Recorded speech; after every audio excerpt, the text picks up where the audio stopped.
Le score. Le score. Je devais créer et comprendre que nous aurions un entretien tête-à-tête. 18h30, 20h sur Radio Nova. Sur Radio Nova. Bon, à mon tour maintenant. On a écouté vos classiques, on va écouter les miens.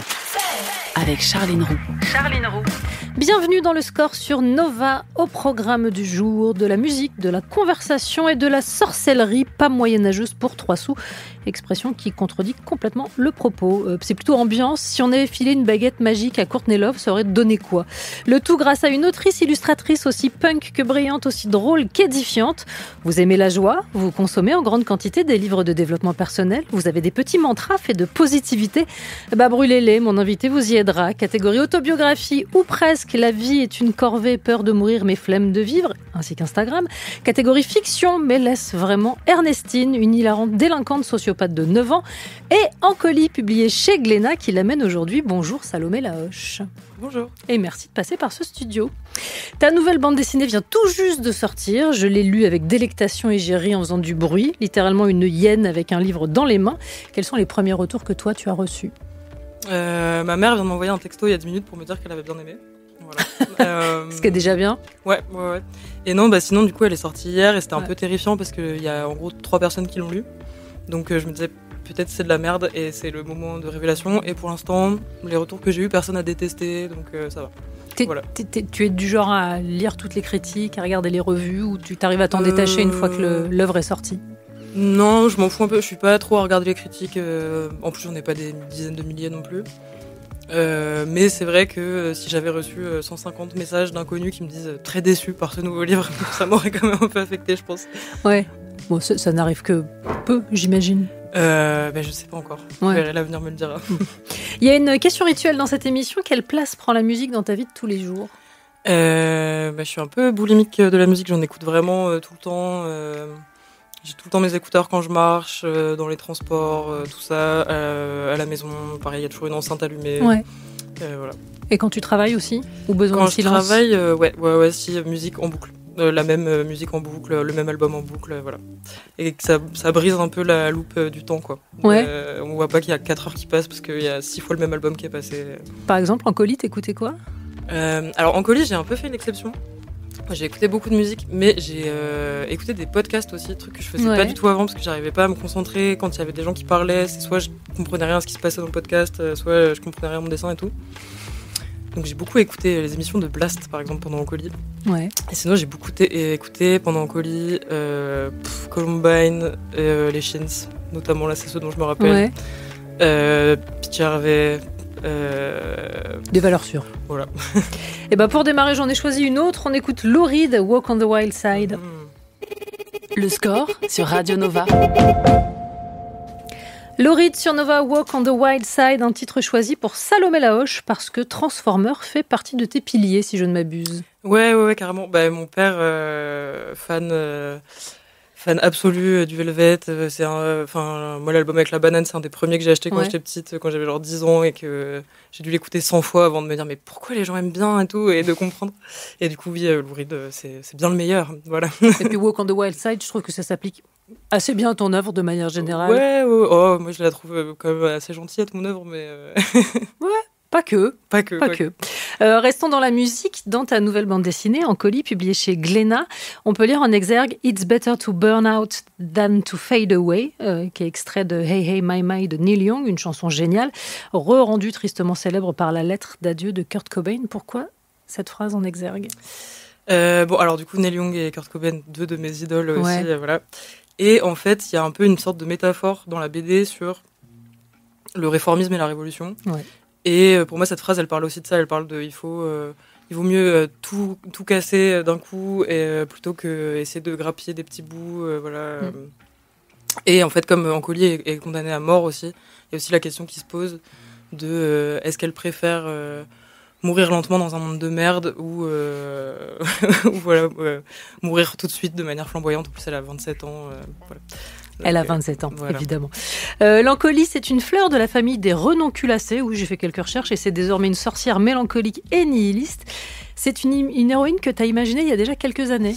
Ouais. J'avais fait quelques planches de cette BD pour un concours qui s'appelait Raymond Leblanc il y a 4 ou 5 ans. Et à l'époque, du coup, j'avais 22 ans, et j'avais fait justement une héroïne de 27 ans en me disant, comme ça, c'est pas moi, c'est super, on n'a pas le même âge et tout. Et en fait, le moment où je sors la BD, j'ai 27 ans. Donc voilà. Mais oui. C'est un vrai mélange d'heroic fantasy et de pop culture. Il y a des trolls, des vampires, des sorcières évidemment. Pourquoi est-ce que tu t'es plongée dans cette mythologie-là ? Alors, moi, j'ai pas une énorme culture heroic fantasy. En fait, disons que je connais les trucs super mainstream et par contre, j'étais extrêmement fan quand j'étais petite et toujours maintenant du Seigneur des Anneaux et de Harry Potter. Ouais. Je pense que j'ai lu 20 fois chaque tome. Le Seigneur des Anneaux, je le regarde 2 fois par an, en entier. Et je trouvais ça marrant. Et en fait, il y avait 2 trucs. C'est que d'une, j'avais pas envie de dessiner un univers avec des bagnoles, des open space, machin, ça me fait chier. Donc je me suis dit, ça va être beaucoup plus rigolo de faire un truc avec des monstres. Et l'autre truc, c'est que j'avais été assez marquée par un film de Jim Jarmusch qui s'appelle Only Lovers Left Alive. Ouais. Qui est un Tilda film, Swinton et Tom Hiddleston, c'est ça ? Ouais. Et du coup, qui est un film avec des vampires qui, en fait, sont dans un univers hyper rock. Le mec, il habite à Détroit et il joue de la guitare et tout. Et je m'étais dit, mais oui, mais on peut complètement faire ça. C'est trop marrant, en fait, de lier ces 2 univers et tout est permis. Du coup, pourquoi pas se faire plaisir et faire un truc comme ça, quoi. La sorcière, c'est devenu autre chose, une autre figure ces dernières années, presque une bannière pour nous, les femmes. Est-ce que ça a aussi, d'une certaine manière, influé sur ton choix ? Ben ouais, et en fait, ça a failli faire que je fasse pas ce bouquin parce que du coup, quand j'avais commencé à avoir l'idée et tout, c'était le moment Mona Chollet, tout le bordel, tout le monde y va de son truc sur la sorcière et je m'étais dit, putain, est-ce que j'ai vraiment envie de surfer sur cette vague ? Et justement, l'héroïne en colis, elle est pas hyper féministe. En fait, c'est horrible. C'est elle fait du mal. Elle regarde son nombril, quoi. Ouais, oui. Voilà. Et du coup, je trouvais ça bien aussi de sortir un peu de ce cliché de nous sommes toutes des descendantes de sorcières, machin, on nous a toutes brûlées, qui m'agace un peu parfois. Et j'ai un peu du mal avec l'ésotérisme de manière générale. Et c'est vrai que quand ça se mélange au féminisme et aux luttes politiques, je trouve ça un peu ridicule. Donc voilà. Sur l'univers de l'heroic fantasy, Boulet, qui est passé par ce studio la semaine dernière et qui l'a travaillé aussi dans Ragnarok, nous disait que dans sa vision des choses, les elfes étaient de droite. Est-ce que tu partages cette vision ? Ouais. Après, je connais pas les elfes de tous les univers et tout, mais c'est vrai que par exemple les elfes du Seigneur des Anneaux, ils sont pédants, ils sont toujours un peu en train de... Enfin, c'est des aristocrates en fait, plus que des gens de droite, ils sont toujours en train de se... se mouvoir dans des magnifiques châteaux, nanani, ils ont l'air de rien foutre de leur journée, par lire des livres et regarder les feuilles tomber et ouais, je pense que c'est des aristocrates. Mais je dois dire que je les trouve assez flippants, moi, y compris dans Ancoli. Alors, ne serait-ce que physiquement, il y a un truc qui moi m'angoisse. Ouais, et puis ce côté très éthéré, très blond, très... c'est des ariens en fait, dans Ancoli un peu. C'est très flippant. Ouais, mais dans Ancoli, ils ont un peu le côté... hippie beaux-arts, voilà, fête en plein air, mais on n'a pas le droit de boire de l'alcool et machin. C'était un peu ça aussi. Les beaux-arts, les personnages sortis des beaux-arts, c'est un peu des motifs récurrents dans ton travail. C'est-à-dire que j'y ai passé 7 ans quand même, donc c'est vrai que là, ça s'est inscrit, ça fait partie de moi, comme dirait Kyo. C'est documentaire, quasiment. On poursuit la conversation dans un instant. On écoutera aussi Charli XCX et tout ça, ce sera juste après la pub. Le score sur Radio Nova. Nova. 360, Charli XCX sur Nova. Oui, je dis XCX et 360. Je ne sais pas dire les chiffres en anglais.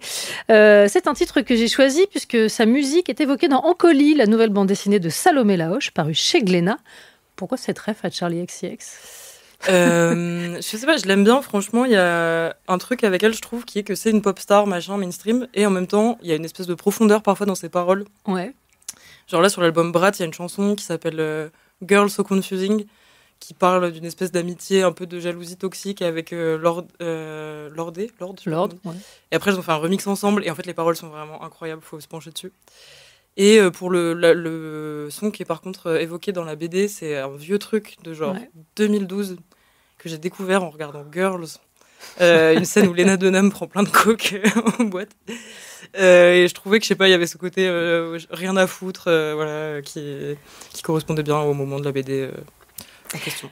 Ancoli a 27 ans, tu le disais, alors 27 ans selon la police, des centaines de plus selon les syndicats, mais elle reste plongée dans des dramas qui sont très très actuels, notamment sur la sexualité, l'éco-anxiété.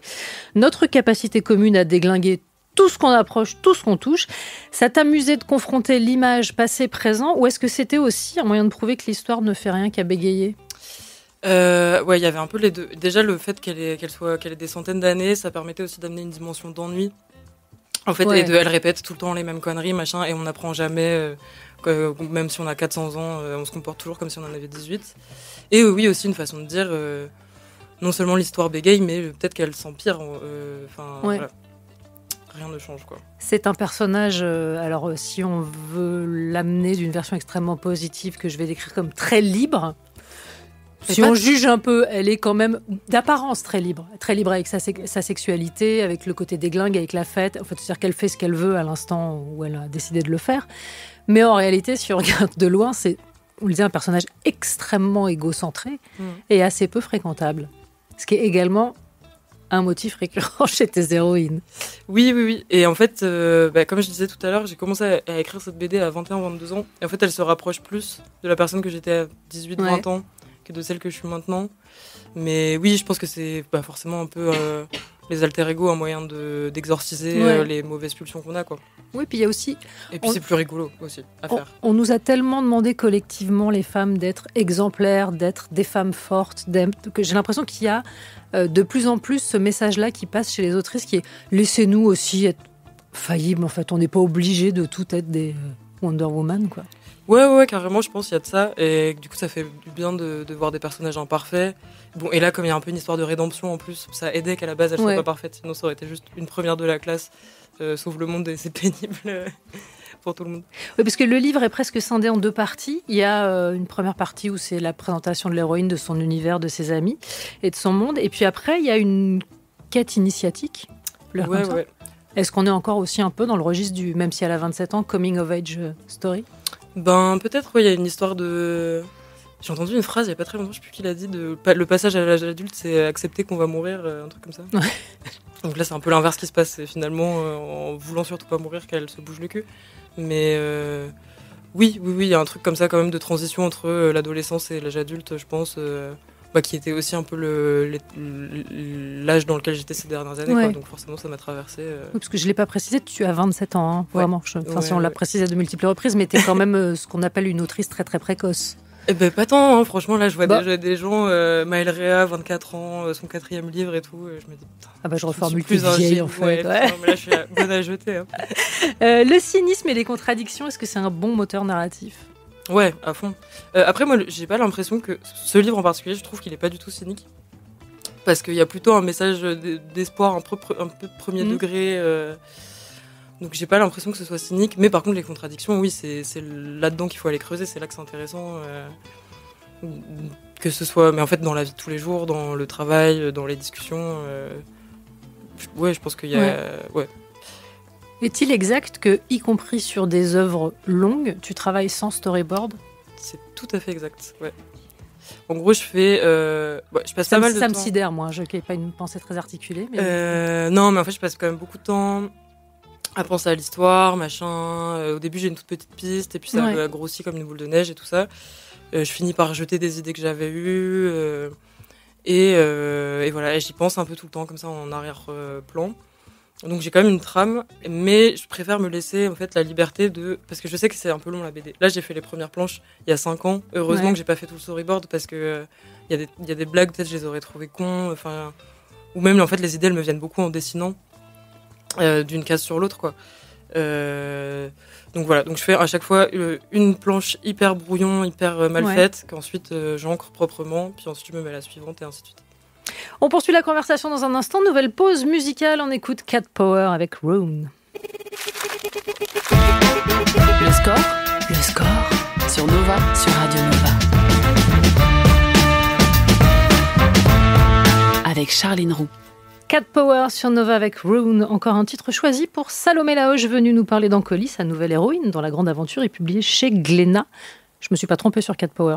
Ben non. Je t'ai vu dessiner tout un tas d'albums et Sun en faisait partie. Sun, franchement, un album tellement bien. Et c'est la 2e fois que cette chanson passe à la radio à cause de moi. Et je suis pas peu fière parce que je pense qu'elle passe jamais à la radio. Et donc, je suis très très contente que tu aies choisi ce morceau. Mais pourquoi Cat Power ? Qu'est-ce qui te plaît ou t'inspire chez elle ? Alors, déjà, un peu bêtement, ma mère, elle écoutait quand j'étais petite. Ouais. Donc, ça a commencé à mijoter comme ça. Et je trouve que c'est aussi une très très bonne parolière. et qu'elle a un truc un peu torturé, elle est quand même un peu à moitié folle et tout, et à moitié géniale en même temps, enfin je sais pas, et puis je crois qu'elle vient du Midwest, si je me trompe pas, enfin c'est un peu une pecnode à la base et tout, enfin il y a plein de choses qui font que, je sais pas, ça me parle. Ouais. Est-ce que comme pas mal de tes pairs de bande dessinée, t'étais une enfant qui s'est beaucoup ennuyée ? Ouais. Bah déjà, j'avais pas de frères et sœurs, donc ça jette un petit peu un froid sur l'enfance. Donc oui, je m'ennuyais beaucoup, mais en même temps aussi, je lisais énormément, quoi. Ouais. Donc en fait, peut-être que je m'ennuyais pas tant que ça. Et j'étais à la campagne, j'allais beaucoup me balader toute seule, j'avais plein de bouquins, mais c'est vrai que j'avais pas de jeux vidéo, pas la télé et tout, donc j'avais pas mal de temps toute seule dans ma tête, quoi. Tes premières lectures marquantes, que ce soit BD, essais, romans, tu t'en souviens ? Ouais. Bah, en BD, en BD, j'ai vraiment lu tellement de trucs quand j'étais petite. Mais du coup, il y a eu une série qui s'appelait Esteban, il y a eu Sardines de l'espace, il y a eu Ariol. Et après, j'ai commencé à piquer des trucs dans la bibliothèque de ma mère. Une de mes premières lectures un peu traumatisantes, c'était genre Charles Burns, je sais pas, 8-9 ans, quoi. Sans prépa, c'est un peu... Ouais, voilà. Et aussi, je lui piquais un peu des films dans son truc de DVD, donc pareil, un peu de Trainspotting, sans prépa, toute seule, voilà. Je rappelle, à ne pas reproduire chez soi quand on a moins de 10 ans. Mais d'ailleurs, ma mère m'a gaulé en train de faire ça, et elle est arrêtée, elle a fait « Quoi ? Mais non, t'arrêtes le film et tout !» Et du coup, j'ai pas vu la fin avant hyper longtemps, bref. Ouais, Manu Larsonnet aussi. Ouais. J'étais hyper fan. Sphare, Jeanne d'Hiroshima, BD qui m'a ultra marqué quand j'étais petite, et Persepolis que je cite tout le temps. De Marjane Satrapi. Ouais. Et t'as commencé à dessiner quand ? Tôt ? Par exemple, mes premiers souvenirs de dessin un peu, c'est que à un moment j'étais en école maternelle, genre en moyenne section. Et j'étais vraiment pas du tout populaire. Genre, moi, j'avais pas trop de potes et tout. Mais juste, je dessinais assez bien les chats. Et du coup, il y a une des filles un peu stylée de la classe qui a voulu un dessin de chat. Et après, tout le monde a demandé et tout. C'était un peu mon moment de gloire. Et après, c'est à partir du collège, de la 6e, genre à 10 ans, que là, pour le coup, j'ai commencé à dessiner non-stop en cours. Ouais. Et à faire que ça. Voilà. Mais sinon, j'ai toujours bien aimé quand j'étais petite et tout. T'as gardé les carnets ? Alors c'était dans mes cahiers du coup, et ma mère je pense les a dans un tiroir, et après j'ai plein de carnets par contre quand je me suis mise à faire des vrais carnets à dessin à genre 12 ans, et je sais qu'ils existent, je sais qu'ils sont hyper honteux, je peux pas vraiment m'en débarrasser parce que voilà, mais je vais jamais les rouvrir parce que mon cœur le supportera pas, tu vois. Mais alors que sont devenus, je cite, Chantal de la cantine qui marche dans une crotte de chien, ou encore Enzo qui se fait mordre la bite par un serpent. Fin de citation, c'est extrait d'une interview à Libération. Tes premières œuvres, hein, donc. Ouais, je sais pas, ça c'était sur des feuilles volantes et tout, donc en vrai j'en sais rien du tout de ce que c'est devenu. Peut-être que ma mère elle les a gardés ces trucs-là. Je lui demanderai à l'occasion. Ce serait pas mal. Perso, j'aimerais bien lire. Ouais. Je parlais de précocité, t'as eu ton bac extrêmement tôt. À 12 ans, effectivement. 16 ans ? 16 ans. Ouais. Ouais, ce qui est quand même non, mais 16 ans, tôt. mais en vrai, je suis du 24 août, donc j'allais avoir 17 ans l'été. Oui, ça fait quand même une année d'avance. Ouais. Oui, mais ce qui est pas... c'est pas démentiel d'avoir sauté une classe. Mais ce qui veut dire que tu es rentrée en école d'art assez tôt et assez jeune. Ouais, du coup j'ai déménagé toute seule à Paris, donc juste après avoir eu mon bac, et ce fut un joli fiasco, hein, voilà, parce que du coup j'étais dans une école qui s'appelle Olivier de Serres, c'est de l'art appliqué. Je suis passée de avoir 16 de moyenne toute ma vie sans rien foutre à travailler et avoir 2,5. Ouais. Et c'était aussi mon premier appart, première liberté. Donc en fait, je faisais que fumer du shit tout le temps. Voilà. C'était pas une étudiante en art, en quelque sorte. Ouais, mais vraiment la caricature. Oui, c'est pas le. C'est pas au Beaux-Arts d'Angoulême, après ça allait très bien. On pouvait faire ça. C'était parfait. Ouais. Avec le carton à dessin sous le bras. Ouais. C'est l'uniforme. Voilà. C'est la moindre des choses. Ouais. Ils sont là et en prépa littéraire. Enfin, c'est un autre dossier.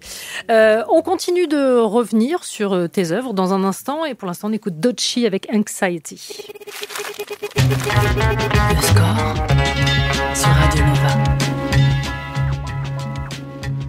Doechii sur Nova, Anxiety, titre assez habilement choisi, je dois dire, pour évoquer l'œuvre Instagram de Salomé Laoche, puisque l'anxiété, on peut le dire, fait partie des motifs récurrents de ton travail. Oui, et j'ai mis tellement... Je me suis aperçue peut-être il y a 1 ou 2 ans que j'étais une personne un peu anxieuse. Ouais. Avant, j'avais l'impression d'être pas du tout stressée, rien à foutre de rien et tout. Et en fait, quand j'ai arrêté de boire, je me suis rendu compte que j'étais un gouffre de névrose et de stress. Comme nous toutes et tous, peut-être. Peut-être. Le tout, c'est de s'en rendre compte à un instant. Sur ce compte Instagram, tu travailles une veine plus axée sur l'autobiographie, qui ne manque pas de dérision. Cette mise en scène de soi avec cette merveilleuse resting bitch face, ça t'est venu naturellement ? C'est mon visage. Là, non, je parlais pas que du visage, mais c'était d'y aller. Oui, je dis ça à moi. Non, mais se mettre en scène soi, c'est un exercice particulier. En fait, c'est aussi venu du fait que depuis que je suis gamine, je lis beaucoup d'autobiographies en BD. C'est vraiment un des trucs qui me touche le plus. En fait, l'histoire, elle se crée un peu toute seule, de la vraie vie, donc il n'y a pas besoin de se poser trop de questions, d'inventer quelque chose. Moi, il y a un effet qui est quand même assez vertueux, où ça me permet un peu de classer mes idées. Enfin, quand il y a un truc qui me prend la tête, si je fais une BD dessus, après, en fait, c'est un peu réglé d'une manière ou d'une autre. Donc, je sais plus ce que c'était la question à la base, pardon. Le moment où tu décides que c'est toi que tu vas raconter, en fait, par ce biais-là. En fait, je fais ça depuis que j'ai 12 ans, quoi. Donc, la décision elle a été prise il y a très très longtemps, de manière un peu naturelle, sans qu'à l'époque je la conscientise. Mais tu disais aussi que le dessin était une forme d'artifice de pudeur en ce qui te concerne. Ouais, carrément. Oui, parce qu'en fait, ça permet de mettre beaucoup de blagues, parce que c'est un format qui s'y prête bien. Et c'est vrai que ça m'arrive aussi d'écrire des textes sans dessin. Et j'ai l'impression que c'est beaucoup plus premier degré. Je le montre à personne, en fait. Et oui, la BD, ça permet un recul. Ça fait une sorte de petit bouclier assez pratique, quoi. Mais ce qui n'empêche pas, parce que tu parlais de la place des textes, les textes dans tout ce que tu produis, que ce soit sur du format long, non autobiographique, ou ce que tu fais sur Instagram et ce qui a été publié par la suite, d'avoir une place très importante pour le propos en dehors du dessin. Ouais, mais je pense que c'est dû à plusieurs trucs. La première, c'est qu'en vrai, je suis pas très bonne en dessin. Je suis assez limitée dans ce que je peux faire, et du coup, je peux pas tout faire passer par le côté graphique. Donc, je suis obligée un peu de mettre des didascalies en permanence, quoi. Et je crois qu'aussi, j'ai juste jamais vraiment choisi entre papa et maman la BD ou la littérature, quoi. Mais parce que je me permets de te le dire, t'écris très bien. T'as un sens de la punchline qui est vraiment hyper impressionnant. Forme de clarté dans le propos, ce qui n'empêche pas d'avoir du style. Est-ce qu'il y a un moment... Non, mais je t'ai plus. non, mais est-ce qu'il y a un moment tu t'es posé la question ? Je me la pose un peu. En fait, je me dis peut-être qu'à un moment j'en aurais marre de dessiner et je ferais des livres sans images. Je sais pas. C'est pas exclu. Pour l'instant, c'est pas le projet parce que j'ai encore des trucs à faire, mais dans un futur plus ou moins lointain peut-être.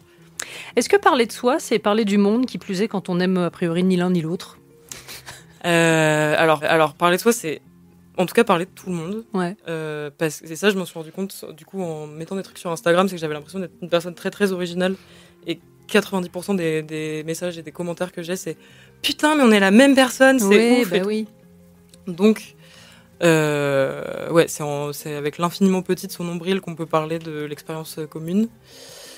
Après parler du monde quand même, je sais pas. Ça dépend ce qu'on entend par le monde. Je pense pas parler de toute la planète Terre non plus, mais... Non, mais enfin, s'il y a un facteur de reconnaissance chez les gens qui lisent, c'est que c'est déjà un bon signe, en fait. Oui, mais après, les gens qui me lisent sont, en fait, quand même des filles entre 25 et 40 ans, blanches. Donc forcément, elles se reconnaissent déjà un peu. Voilà. C'est précis à ce point-là, le public que tu... Je sais, en fait, j'ai des statistiques Instagram qui me donnent le genre, donc c'est à presque 80% des femmes.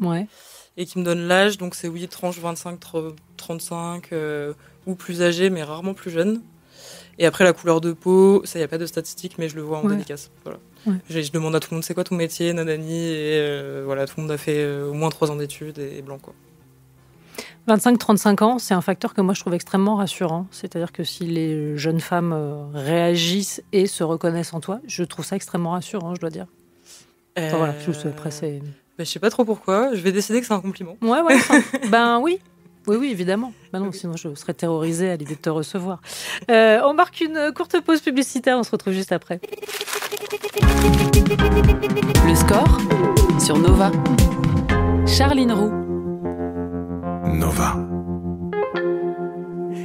Toujours en compagnie de Salomé Lahoche, on parle entre autres œuvres d'Ancoli, publiée chez Glénat, qui est ta nouvelle bande dessinée. On parlait de ta veine autobiographique il y a un instant. Est-ce qu'il y a eu un effet Instagram ? Est-ce que tu as vu le moment où d'un seul coup, je ne vais pas dire ça a décollé, mais il y a eu un frémissement ou une grosse vague ? Il y a eu un premier post où du coup c'est sorti. Enfin, j'avais un compte Instagram comme tout le monde. Ça sortait pas trop de mon milieu social, amical. Et il y a eu un post qui s'appelait les mecs woke d'école d'art, je crois. Oh. Voilà, il y a assez longtemps. J'adore. Merci. Bref, c'est lui qui a un peu commencé à faire monter la sauce. Et ensuite, par contre, il n'y a pas eu de gros paliers. Enfin, si, il y a eu une fois mon bouquin qui a été sur Quotidien. Et du coup, je sais pas, j'ai gagné 15 000 abonnés. Une reco d'Embroche à l'humour, je me souviens très bien. Ouais. En 1 heure. Mais sinon, ça s'est fait quand même un peu petit à petit. Donc, c'est pas du jour au lendemain un intérêt pour mon travail. Mais au tout début, maintenant, je m'en fous un peu. Mais au tout début, ça me stressait un peu de recevoir des messages d'inconnus, tout ça. Maintenant, je crois que on m'en tape. Oui, mais alors justement, précisément sur les retours et le rapport avec les gens qui te lisent, comme tu as un ton très particulier et qu'effectivement il y a une diffusion qui est facile d'accès, quel genre d'interaction? Est-ce qu'il n'y a pas une hyper familiarité à ton endroit? Alors, bon, en vrai, pour être tout à fait honnête, 95% des gens sont juste hyper sympas. Ouais. C'est des petits sucres. Ils me disent c'est super ce que tu fais, voilà. Et après, il y a un peu des relations parasociales qui se nouent avec des gens qui m'ont déjà envoyé des messages pour me raconter leur vie alors qu'on se connaît pas du tout. Et ça me mettait assez mal à l'aise. Mais non, j'ai quand même un super public de manière générale. Les gens se disent juste c'est super et ils s'en vont et me laissent tranquille, quoi. Mais c'est sans doute aussi lié au thème que tu abordes. Je parlais de motifs récurrents sur l'anxiété. J'en ai relevé pas mal d'autres. Il y a évidemment la place des femmes et la place du féminisme. Est-ce que c'est des sujets qui sont polarisants ou au contraire, les échanges qui s'en suivent sont assez positifs? Bon, le féminisme, j'ai l'impression que c'est plus trop polarisant, ou alors avec des gens qui sont trop éloignés de moi. Non, mais c'est vrai que dans le milieu que je fréquente, c'est pas dire que je suis féministe, on se fait pas trop jeter des tomates, quoi. Donc, c'est déjà arrivé qu'il y ait des mecs qui viennent m'expliquer la vie, mais c'est très rare, et puis en fait, je les envoie chier, et puis il y a pas d'incidence, quoi. Après, c'est plus sur un degré, en fait, peut-être de pureté morale, où moi, je peux plus me faire un peu recadrer, ou me prendre le bec avec des gens qui vont m'expliquer que tel terme, ça se dit pas. Que je sais pas, moi parfois, souvent je trouve que c'est intéressant et j'essaie de me corriger, mais en fait quand même la plupart du temps je suis là genre je suis pas un curé en fait, niquez-vous, je m'en fous, je vais continuer. Voilà. C'est bien parce que ce début de phrase parlait puis ça finit par non, mais c'est vrai que moi j'ai un peu du mal avec le truc, faut mettre un trigger warning tout le temps et tout. Ouais. Je suis un peu genre gérez-vous, vous êtes des adultes, voilà. Bon, bref. La flemme est également un motif que je qualifierais de récurrent dans ton œuvre. Ouais. Bah, c'est vrai que je suis une énorme feignasse. Hein. C'est ça se voit spectaculaire. Non, mais c'est. Et depuis que je suis petite, quoi. J'ai jamais aimé bosser. Et je sais pas trop d'où ça me vient. Ma mère, elle est pas comme ça. Et mais ouais, mais ça me pose un peu problème, quoi. Dans la vie, en général. Ouais. Et alors, je voudrais parler d'une publication un peu particulière, parce que je crois que c'était sorti dans Le Monde diplomatique. Je ne sais pas si c'était une commande ou pas. Tu l'as mis sur ton compte Instagram. C'est intitulé « Les monstres n'existent pas » et c'était au moment du procès. Ouais. Du procès Pélico. Bah, c'était une commande. C'est eux, en fait, qui m'ont demandé de faire une BD qui parlait de ça et aussi, du coup, de l'histoire de la meute, l'affaire de la meute en Espagne. Et du coup, je t'ai pas laissé finir ta question. Donc non, mais c'est-à-dire comment est-ce qu'on accueille ce genre de demande ? Alors moi j'étais hyper contente de bosser pour le Monde Diplo, qui est vraiment un journal que je respecte, mais j'étais aussi terrifiée parce que je me disais peut-être le sujet il me dépasse, j'ai que 2 pages pour le faire, moi je suis plutôt quelqu'un qui fait des blagues, qu'est-ce que je vais ouvrir ma gueule maintenant.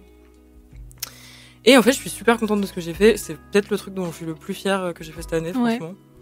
C'est remarquable, hein. Je le dis pour ceux qui ne l'ont pas lu, allez le lire sur ton compte Instagram, vraiment. Et j'étais aussi contente un peu de sortir de ce registre de blagues et de faire un truc plus sérieux. Je sais pas si c'est sérieux, mais un truc plus premier degré, quoi, en tout cas. Et alors, je voudrais revenir sur une autre de tes publications, en l'occurrence un texte que je vais lire ici. C'est un peu touchy de parler d'argent, car comme chacun sait, en France, on n'aime pas le succès. Et puis, vu que mon credo, c'est plutôt de faire des blagues pour les pouilleux de gauchias, c'est un peu une trahison, mais voilà, c'est comme ça. Je suis passée du côté obscur et je paye des impôts. Oui, madame, j'ai désormais la tête haute en covoiturage. Et ouais, c'est vrai. Non, mais c'est vrai. Bah, c'est vrai que là, j'ai commencé à gagner de l'argent. Je m'y attendais pas du tout, quoi. C'est waouh. Mais du coup, ce statut-là, c'est vraiment un truc qui t'interroge ? Bah un peu. Bah en fait, c'est vrai que en fait, en ayant fait une école d'art et tout, je me retrouve très entourée de gens qui sont d'extrême gauche, mais dont les parents sont genre médecins / avocats / designers. Et du coup, je suis un peu là. Oui, enfin bon, d'accord, vous êtes là en manif quand il faut un peu gueuler, mais en fait, vous êtes comme des gros bourgeois et vous allez pas renoncer à votre héritage, quoi. Et moi, pareil, je viens d'un milieu social favorisé, machin. Et là, du coup, le fait de gagner des sous, je me dis, mais est-ce que je peux toujours parler au même public ? Ou avant, je faisais vraiment que des blagues sur le RSA tout le temps, et maintenant, je suis pété de thunes. Enfin, c'est hypocrite, quoi. Ouais. Mais c'est rigolo sur le statut de l'artiste, de fait. Ouais. Dernier titre choisi par mes soins avant de te laisser la main, puisque c'est toi qui programmeras la dernière demi-heure de musique de l'émission. On écoute Blood, Sweat and Tears, Spinning Wheel. Le score sur Nova, sur Radio Nova. I think I'm going to fall. Oh, fucking hell. Spinning Wheel, c'est signé Blood, Sweat and Tears sur Nova et on est toujours en compagnie de Salomé Laoche. Oui, j'ai choisi Blood, Sweat and Tears parce que c'est vraiment l'image que je me fais de l'artiste en pleine conception de son œuvre. Voilà. C'est plutôt cigarette, thé vert. C'est straight edge. Bon, ouais. C'est une autre version. Il y a 2 formalités à remplir. La playlist, on écoutera la tienne dans un instant. Et juste avant, une rafale de questions sur la musique. Quelle est à tes souvenirs ? L'idée, c'est de répondre du tac au tac. Et moi, j'ai pas le droit de te demander de justifier, ni de te juger. Ok. Regarde, Resting Beach Face. Let's go. Mais c'est faux, je jugerai quand même. Quel est le titre qui symbolise le mieux l'enfance, ou en tout cas la tienne ? Eh ben... Putain, la mienne en particulier, je sais pas. Là, j'ai envie de dire Kids de MGMT, parce que ça s'appelle Kids. Ouais, très bien. Voilà. Ça me va. Le titre de ton adolescence ? Bah, Fluorescent Adolescent. D'Arctic Monkeys. Ouais. Ton hit de karaoké ? Franchement, n'importe quoi de Neil Young, et là, je vais dire justement My My Hey Hey. C'est la dernière que j'ai chantée en karaoké. C'est karaokable, Neil Young ? Ah, carrément. Ah ouais ? Complètement, oui. Ah ouais. Très bien. Le titre qu'on serait peut-être surpris de trouver dans tes playlists ? La bomba triste de Pierre Billon. Ça me va. Le titre qui te propulse immédiatement sur la piste de danse ? Alors, est-ce que je peux en dire 2 ou pas ? Bien sûr. Bah, il y a Je t'aime de ouf, reprise de Weshden par Eloa, et il y a Comportement de Aya Nakamura. Très bien. Et le titre qui te fait immédiatement sortir de la piste de danse ? En vrai, un peu tous, parce que j'aime pas danser, donc c'est l'appel de la cigarette qui, au bout de 2 chansons, me fait partir, en général. Très bien. Ta chanson de comédie musicale préférée ? Je peux pas blairer les comédies musicales. Je peux pas en citer Aucune. une seule. 0. Que ce soit ciné... Non, ça m'énerve. Quand les gens ils se mettent à chanter au milieu d'une histoire, j'ai envie de casser l'écran avec un marteau. Genre, vraiment, c'est... Donc, j'ai pas de référence. Très bien. Le titre que tu as le plus écouté ces derniers jours ? Eh ben, je pense... Pareil, il y en a 2. Il y a une chanson d'une une copine qui fait de la musique qui s'appelle Mara, M4R4, ça s'écrit. Ouais. Et c'est J'en ai marre des boys. J'en ai marre des garçons. Je sais plus. Et l'autre, c'est la première chanson sur un album de PJ Harvey qui s'appelle Six Demolition Project. Et ce morceau-là, il s'appelle Community of Hope. Très bien. Et catégorie pénible, soit Earworm, la chanson dont tu as un mal de chien de débarrasser une fois que tu l'as en tête. Bah là, j'étais il y a pas très longtemps en vacances au Pays Basque et j'avais les avants de Bayonne. pousser les avants de Bayonne. Ça, c'est dur. C'est dur. Et après, je suis allée au manif et il y a eu la chanson À bas l'état policier et du coup, ça a un peu remplacé ça. Donc voilà, des airs qui restent en tête, quoi. Très bien, c'est parfait. Je rappelle qu'Ancolis est publié chez Glénat et que, au cas où vous ne l'auriez pas compris, mon enthousiasme est débordant et c'est pas forcément mon style de déborder d'enthousiasme. C'est hilarant, voilà, c'est hyper bien. Achetez-le. Et en plus, c'est pas très cher. On passe maintenant à ta playlist. Tu as choisi pour démarrer Okelou avec Blade Bird. Rapidement, pourquoi ce titre ? Alors, c'est un de mes titres préférés sur cet album qui est déjà excellent dans son ensemble. Okelou, je suis hyper fan de à peu près tout ce qu'elle fait depuis qu'elle a commencé à mettre sa musique sur Internet.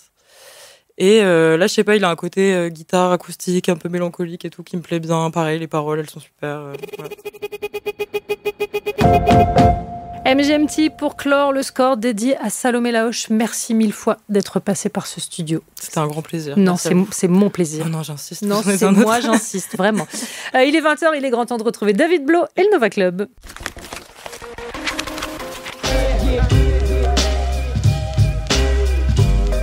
Le score sur Radio Nova. À retrouver en podcast sur nova.fr.